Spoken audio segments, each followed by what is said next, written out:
Wrexham est de retour dans le football professionnel britannique 15 ans après l'avoir quitté. Sacré champion de National League, la 5e division britannique, le club gallois de Ryan Reynolds est officiellement promu en EFL League 2. Passé de la liquidation à un rachat improbable puis à la montée dans le football professionnel, on vous raconte l'histoire de Wrexham dans le journal de Made in Foot.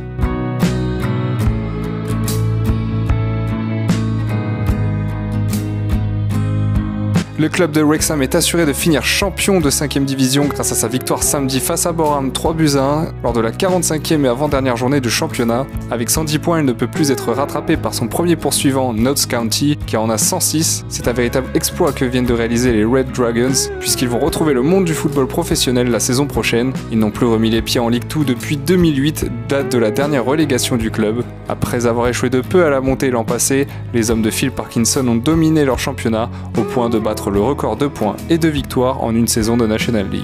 Fondé en 1864 à Wrexham, une ville du Pays de Galles située à 50 km au sud de Liverpool, le Wrexham AFC est le plus vieux club de l'histoire du football gallois. Son stade bat lui aussi des records. En effet, le Racecourse Ground, dont la capacité s'élève à 15 000 places, a été construit en 1807. Le football n'existant pas encore à cette époque, l'enceinte servait à accueillir des courses hippiques. Puis, en 1864, Wrexham décide de rénover cette enceinte pour recevoir des matchs de football. Il s'agit du plus vieux stade au monde ayant accueilli un match international, et c'était en 1877. Les Red Dragons n'ont jamais connu les deux plus hautes divisions britanniques. Pour autant, cela n'a pas empêché le club de réaliser des exploits mémorables, que ce soit en Cup ou en Coupe d'Europe. Durant la saison 1984-1985, Wrexham dispute la Coupe d'Europe des vainqueurs des coupes, alors que le club est en D4 anglaise. Les Gallois parviennent à créer la surprise en éliminant le FC Porto, après une victoire 1-0 au Racecourse Ground et une défaite 4-3 au match retour. En 1992, ils avaient sorti Arsenal, champion d'Angleterre en titre, en 32e de finale de la FA Cup après une victoire 2-1.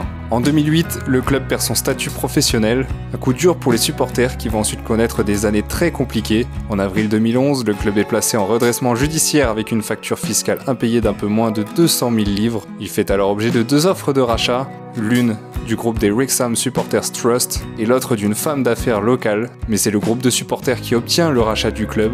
En mars 2020, le Covid-19 met à l'arrêt le monde entier, y compris celui du sport et du football. La saison 2019-2020 est annulée, le petit club gallois est contraint de licencier un certain nombre d'employés. La crise est alors profonde, mais un événement improbable va renverser la vapeur. Si Wrexham a de nouveau réussi à se hisser dans le football professionnel, Ryan Reynolds n'en est pas pour rien. En février 2021, le célèbre acteur canado-américain rachète le petit club gallois en compagnie de son ami, le comédien Rob McElhenney, pour la somme de 2 millions de livres, soit environ 2,3 millions d'euros. Les deux stars d'Hollywood se sont lancés un défi de taille, transformer le club en une équipe que le monde entier pourrait soutenir et faire monter cette équipe en Premier League, l'élite du football britannique. Tout ça en établissant une grande stratégie de communication, avec notamment le lancement de la série Welcome to Wrexham en août 2022 et diffusée sur Disney+.